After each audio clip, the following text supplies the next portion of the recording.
Hello dear students, welcome back to your English class.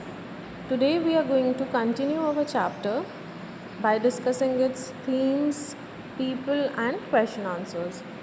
So बच्चे, this is the cover page of the novel The Diary of a Young Girl, and our chapter is an extract taken from this novel only, right? So let us begin with the themes. First is isolation and loneliness. We have seen it in the chapter that Anne feels isolated despite being surrounded by her family, and ultimately she finds her solace in her diary. Diary's name is Kitty, which became her confidant. Then is growth and self-discovery. Anne's diary entries documents her transitions from adolescence to maturity, revealing her introspections and evolving worldview. अब इससे हमें ये पता चलता है कि N का growth कैसे हुआ. एन की जो डायरी है वो हमें उसकी ग्रोथ बताती है कि उसने कैसे अपने थॉट्स में मैच्योरिटी लाई और कैसे उसने सेल्फ डिस्कवरी करी. Next is education and teacher student relationship. If you are coming to a school, then you are supposed to be disciplined. आपको डिसिप्लिन होना बहुत ज़्यादा ज़रूरी है, राइट? और एन जो है उसमें डिसिप्लिन नहीं दिखाती थी, तो उसकी कॉन्वर्सेशंस बताई गई हैं उसके मैथ्स टीचर के साथ, जिनका नेम है मिस्टर कीजिंग, जिन्होंने उसको चैलेंज करा because of her talkative nature. And eventually what happened, mister Keesing had to change himself because he was very impressed with the way of Anne's arguments. जो उसके साथ उसने आर्ग्यूमेंट प्रेजेंट किया that बच्चा जो है उसकी नेचर होती है बोलना और उसको चेंज नहीं किया जा सकता. Then coming to people of the story, first is the main character who is Anne Frank. She is a reflective young girl who uses her diary as a medium for expression and connection. Then comes Otto Frank. He is the father of Anne and he is portrayed as a very supportive father. Then comes Mr. Keesing. He is Anne's maths teacher. In the beginning of the story we see that he is very strict, who keeps on assigning essays to Anne to curb her chattiness, but eventually he appreciates her wit and perspective. Then family, here and there a little mention of the family is done. Brief introduction of her sister, her mother and her grandmother, right? So now coming to the questions. First is, what makes writing in a diary a strange experience for Anne Frank? Diary में लिखना Anne Frank के लिए एक strange experience क्यों था? 2 reasons make writing in a diary strange experience for Anne Frank. First was she has never written anything before. उसने पहले कभी कुछ भी नहीं लिखा था. और दूसरा था, she thought nobody will be interested in the thoughts of a 13-year-old girl, that even she herself will not be interested to read the diary after few years. Next question, why does Anne want to keep a diary? क्या reason था कि Anne Frank एक diary रखना चाहती थी, लिखना चाहती थी? Because she had hardly any friends to believe in. She said, I know a lot of people but I do not have a lot of friends. And she can't talk about her day-to-day happenings with friends. वो बोलती थी we can't come closer to each other. हम friends हैं surface level पे, but if I have to dig deeper into friendship, then I do not have any best friend, and that's why she started writing the diary. Why did Anne think she could confide more in her diary than in people? Anne को ऐसा क्यों लगता था कि वो diary पे ज़्यादा विश्वास कर सकती है लोगों से? बिकॉज उसके कोई भी ट्रू फ्रेंड्स नहीं थे जिस पे वो ट्रस्ट कर सकती थी, इसलिए वो डायरी को डायरी की तरह नहीं ट्रीट करती थी, वो डायरी को लोगों की तरह ट्रीट करती थी. कुछ लोगों के लिए डायरी सिर्फ लिखने का एक वो है, लेकिन उसके लिए डायरी उसकी फ्रेंड थी.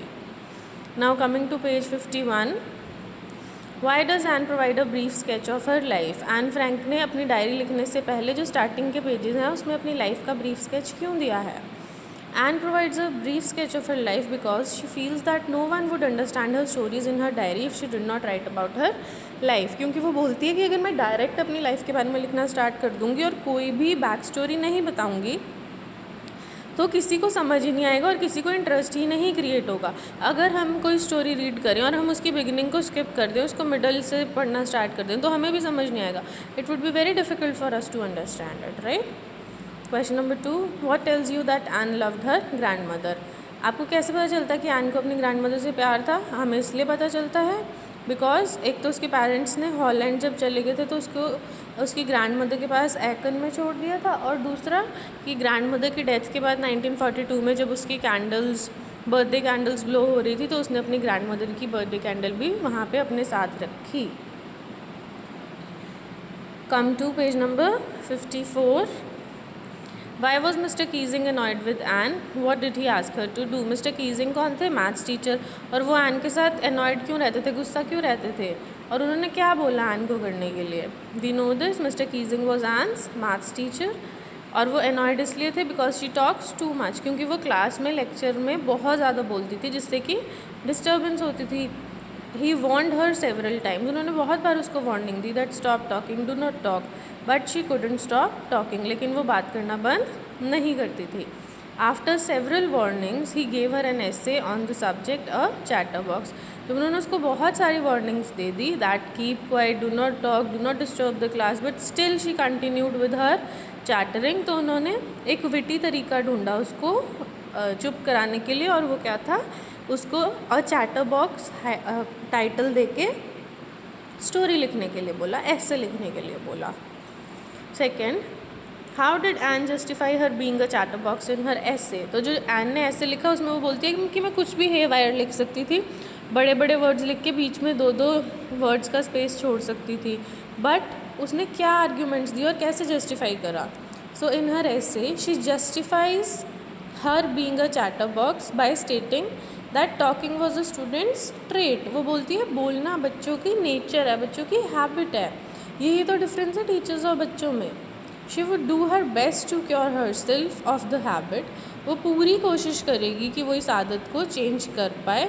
हर mother talked as much as she if not more, और वो बोलती है कि मेरी मदर भी इतनी ही बात करती है, अगर मुझसे ज़्यादा नहीं बोलती तो एटलीस्ट मेरे जितना तो बोलती ही है, और ये इनहेरिटेड ट्रेट है, मैं इसके बारे में कुछ भी नहीं कर सकती, मैं कोशिश कर सकती हूँ कि मैं इस अपनी हैबिट को चेंज करूँ। Do you think Mr Keesing was a strict teacher. आपको क्या लगता है कि मिस्टर कीजिंग स्ट्रिक्ट टीचर थे? No, Mr Keesing was not a strict teacher. Now बच्चे imagine you are a teacher and you are tackling 40 students at a time, you are beginning to teach a lesson, and in the meanwhile some students start disturbing the class. You are giving them warning, don't talk, and you are doing your level best to make them quiet, but still out of curiosity they are talking, they are hampering the class. So that doesn't make you strict, right? That is your way of handling the class, of maintaining discipline in the class. Same was the case with Mr. Keesing. In fact, he was a jovial kind of teacher, means he was a happy, funny kind of teacher. He was interested more in fact that students should be taught practically. वो इस चीज़ में मानते थे कि बच्चों को theoretical knowledge से ज़्यादा practical knowledge देने की ज़रूरत है। Question number 4. What made Mr. Keesing allow Anne to talk in class? Mr. Keesing जो थे उन्होंने कैसे अलाउ कर दिया एन को कि तुम क्लास में बात कर लो, कोई बात नहीं। Mr. Keesing allowed Anne to talk in the class after the joke Anne had played on him. तो वो उसमें बोलती है that you tried to make the joke on me, but in reality the joke is on you. जब वो उसको third time ऐसे लिखने को देते हैं जिसमें क्वैक क्वैक करके हेडिंग देते हैं, तो वो उसको एक पोएम की फॉर्म में लिखती है अपनी फ्रेंड की हेल्प से, और वो स्टोरी से सब चेंज हो जाता है। ही टुक एन्स जोक इन राइट वे। जब वो स्टोरी को पढ़ते हैं कि फादर जो थे स्वान, उन्होंने अपने बेबी डकलिंग्स को खा लिया बिकॉज वो बहुत ज़्यादा क्वैक क्वैक करते थे, तो he read the poem to the class adding his own comments. उन्होंने क्लास में वो पोएम जो है रीड करी, अपने कमेंट्स उसमें ऐड करे। He read it to several other classes as well, और वो उससे इतने इम्प्रेस हो गए कि उन्होंने बाकी कुछ क्लासेस में जाके भी इस स्टोरी को सुनाया। With this, we are done with the part of our question answers. In the next video, we'll do thinking about the text questions. Till then, bye bye, see you.